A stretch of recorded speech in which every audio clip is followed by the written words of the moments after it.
So, in this particular one, we are going to discuss our illustration number. That one is 2. तो quickly से read कर लेते हैं. इससे पहले भी we have read the same, but वो बार बार क्या प्रॉब्लम हो रही है पता नहीं. So in this particular one, we are going to discuss again. That is illustration number 2. तो क्या हुआ, ए लिमिटेड एक टेलीकम्युनिकेशन कंपनी है जो कि एंटर हुई एक एग्रीमेंट में विद बी लिमिटेड के साथ. A limited is a telecommunication company that the same enter हुई है with what, with the B limited के साथ, which is engage in the generation and power supply. तो ए लिमिटेड जो है टेलीकम्युनिकेशन कंपनी है और वेर एज बी जो है that the same age generation and supply of power, electricity या something relating to power. The agreement provided that agreement में क्या provide किया गया is इससे ए लिमिटेड जो है वो प्रोवाइड करेगी क्योंकि because it is a telecommunication company 1 lakh minutes of talk time to employees of B Limited in exchange for getting the power which is equivalent to 20,000 unit. मतलब एक लाख मिनट्स प्रोवाइड करेगी बदले में पावर सप्लाई ले लेगी इन exchange में. तो this is something which is relating to the non monetary transaction हो रहा है क्योंकि बदले में कोई कंसिडरेशन नहीं मिल रही. इट इज मतलब कंसिडरेशन मिल रही है but the same is non monetary terms में. ए लिमिटेड नॉर्मली चार्ज करती है 0.50 पर मिनट और बी लिमिटेड चार्ज करती है that is ₹2.5 per unit. How should revenue to be measure in this case. तो रेवेन्यू कैसे मेजर होगा इन दिस पर्टिकुलर केस. तो अब तक तो यही डिस्कस किया था कि गिवन डेटा के अकॉर्डिंग क्या हुआ, ए लिमिटेड जो है वो टेलीकम्युनिकेशन कंपनी है, वो 1 लाख मिनट दे रही है दैट इज ऑफ 0.50. और बी लिमिटेड जो है that the same as power supply 20,000 units दे रही है of amounting that is ₹2.5 per unit. तो सैलरी रेवेन्यू कैसे रिकॉग्नाइज करेंगे. तो in case of A limited को क्या मिल रहा है कंसिडरेशन, हम किसको किस टर्म में रिकॉर्ड करेंगे. ए लिमिटेड के पॉइंट ऑफ व्यू से उसे रिटर्न में क्या मिल रहा है, उसे क्या मिल रहा है, तो उसे मिल रहा है that is the power supply मिल रही है 20,000 यूनिट्स की, उसकी रेट क्या 2.5. तो अकॉर्डिंगली वो 50,000 आ जाएगा. और बी लिमिटेड के केस में कैसे हम रेवेन्यू रिकॉर्ड करेंगे that the same will B. उसे क्या मिल रहा है, उसे पावर सप्लाई वो दे रहा है और बदले में उसे 1 लाख मिनट का टॉक टाइम मिल रहा है दैट इज ऑफ अमाउंटिंग ₹0.50. कितना आता है, 1 lakh multiply by 0.50 is nothing but 50,000. दोनों में आ तो सेम ही रहा है. तो ये तो होगा हमारा कि रेवेन्यू का अमाउंट कितना होगा and all. But the next thing which come here by as, ये सारा तो हमने बता दिया कि रेवेन्यू का अमाउंट क्या होगा because we need to determine the amount which we can say the transaction price and all. तो ये तो हमने बता दिया बट उसके बाद एग्जाम में सिर्फ इतना ऐसा तो नहीं लिखना होगा, इससे रिलेटेड प्रोविजन भी लिखना होगा.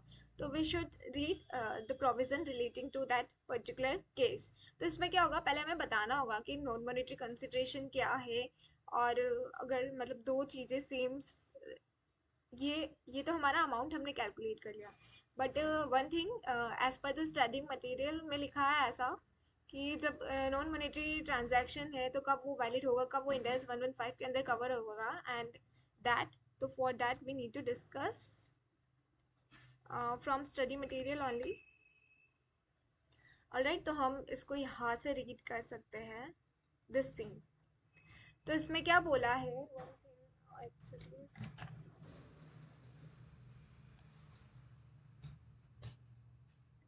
तो हमें क्या बोला है एस पैरा 5D. जो पैरा 5D है ऑफ इंड AS 115 वो एक्सक्लूड करता है non monetary exchange between the entities in the same line of business to facilitate sales to customer और पोटेंशियल कस्टमर. तो हमने रेवेन्यू तो निकाल दिया है, कैलकुलेट कर लिया है that we have calculated the revenue. But para अब हम जो प्रोविजन है उससे रिलेटेड पढ़ते हैं. पैरा 5D जो है इंड AS 115 का वो एक्सक्लूड करता है नॉन मॉनेटरी एक्सचेंजेस को. दैट द सेम वो एक्सक्लूड करता है नॉन मॉनेटरी एक्सचेंजेस को जब पैसा नहीं मिल रहा हो और ऐसा नॉन मॉनेटरी एक्सचेंज हो रहा है between the entity in the same line of business. अगर आप टॉक टाइम लेके टॉक टाइम ही दे रहे हो in same line of business to facilitate sales, ताकि आप सेल्स दे पाओ कस्टमर को और पोटेंशियल कस्टमर को. For example this standard would not apply to a contract between two oil company. अगर सेम ऑयल कंपनी है दो जो कि एग्री हो जाती है to N exchange of oil to fulfil the demand from their customer in different specified location on a timely basis. मतलब आप डिफरेंट डिफरेंट लोकेशन पे दो जने मिलके कॉन्ट्रैक्ट कर रहे हो, सेम लाइन बिजनेस में कर रहे हो, तो वो पैरा 115 जो है, पैरा 5 जो है ऑफ इंडियाज 115 वो उसे एक्सक्लूड करता है। हावेवर जो करंट सिनेरियो है वो कवर्ड होगा किस में? हावेवर जो current scenario that the same will be covered under India's 5 since the same is exchange of similar goods और सर्विस। बट जो हमारा करंट सिनेरियो है which is nothing but test your knowledge का question number 2, वो ये बता रहा है, ये कवर है जो हमने पढ़ा है। यहाँ पे क्या हो रहा है, दो dissimilar businesses, there are two dissimilar business है, तो करंट सिनेरियो के अकॉर्डिंग ये कवर्ड है इंडेक्स 115 में, since the same is exchange of dissimilar goods और सर्विस। यहाँ पे क्या हो रहा है, यहाँ पे एक्सचेंज तो, ऑफ कोर्स एक्सचेंज तो हम कर रहे हैं, बट क्या, ऑफ डिसिमिलर गुड्स और services. As per para 47 of Ind AS 115, as per para 47 क्या बोलता है, para we do not need to learn, I am just reading and moving further. तो para is practically not possible to learn as well, कुछ learn रह जाता है तो that is by chance, otherwise तो para as per para 47 of Ind AS 115, para 47 of Ind AS 115 क्या बात कर रहा है, that the same talking about that an entity shall consider the terms of the contract and its customary business practices। तो एक entity जो है वो कंसिडर करेगी टर्म्स ऑफ द कॉन्ट्रैक्ट क्या है, उसके कस्टमरी बिजनेस प्रैक्टिसेस क्या है, to determine the transaction price को डिटरमाइन करने के लिए। तो एक एंटिटी जो है that the same shall consider करेगी that what is the terms of the contract, उसके कस्टमरी बिजनेस प्रैक्टिसेस क्या है, to determine the transaction price. The transaction price is the amount of consideration. Transaction price क्या होता है, amount of consideration to which an entity expects to be entitled in exchange for transferring promised goods or services to a customer excluding the amount collected on behalf of third party। तो यहाँ पे जो हमने transaction price calculate की है ना actual में, तो उससे पहले हम इतना नहीं भी लिखे तो ये लाइन तो हम लिख ही सकते हैं, ये बहुत ही इजी लाइन लग रही है। जो transaction price is what is here we can give the reference of transaction price because we have calculated the same।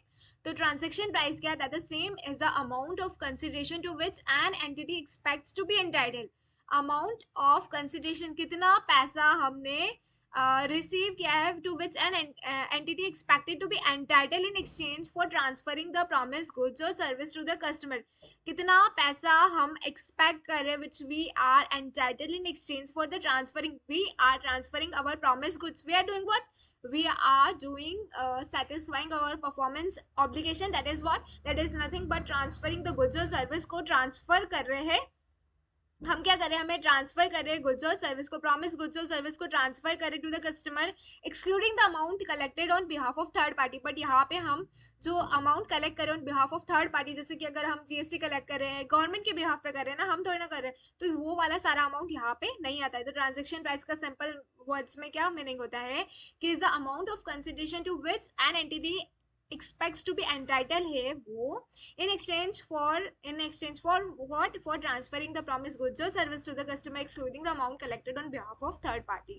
The consideration promised in a contract with the customer may include fixed amount, variable amount और bought।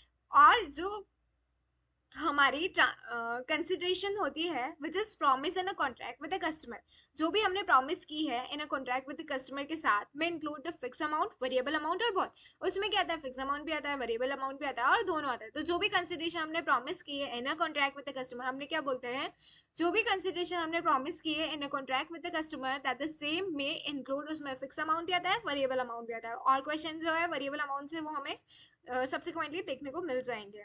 उसके बाद para 66 of India's 5115 provides that to determine the transaction price for contract which our customer promises consideration in a form other than cash। जो para 66 है 115 वो ये बताता है provides to determine जो भी transaction price है for contract in which a customer जिसमें promise करता है consideration in form other than cash, जहाँ पे cash नहीं मिल रहा है, मतलब there is something which is relating to the non monetary terms में हमें कुछ मिल रहा है। An entity shall measure the known cash consideration or promise of known cash consideration at fair value। तो उसे किस पर रिकॉर्ड करती है, तो जो हमने ये रिकॉर्ड किया था ना कि ए लिमिटेड उसको टेलीकम्युनिकेशन की सर्विस दे रही है, फिर बी लिमिटेड बदले में पावर सप्लाई दे रही है, तो इसको मिल रहा है पावर सप्लाई, उसको मिल रहा है टेलीकम्युनिकेशन। तो हमने रिकॉर्ड कैसे किया था, ट्रांजेक्शन प्राइस उसको रिकॉर्ड किया है जब नॉन कंसिडरेशन में मिलता है that the same at the fair value, at the fair value. On the basis of the above, revenue recognized by A Limited will be the consideration in a form of power unit that it expects to be entitled for talk time sold. तो on the basis of above जो revenue record करेगी A Limited, वो क्या record करेगी, will be what will be the consideration in a form of power units. Power units के form में consideration मिल रहा है, that is that the entity is expected to be entitled for the talk time sold. talk time बेच के क्या मिला उसे, power supply मिली, तो 50,000 कैसे आया, 20,000 मल्टीप्लाइड बाय 2.5 पर यूनिट था. And the revenue which is to be recognized by B Limited will be the consideration in form of talk time that it expect to be entitled for the power unit sold. That is what? That is rupees 50,000. कैसे मिला, 1 lakh talk time था at the rate of per minute कितना था, 0.50. So all right, so this is so easy peasy question according to me. And ठीक है, we shall move ahead in the next clip. All right.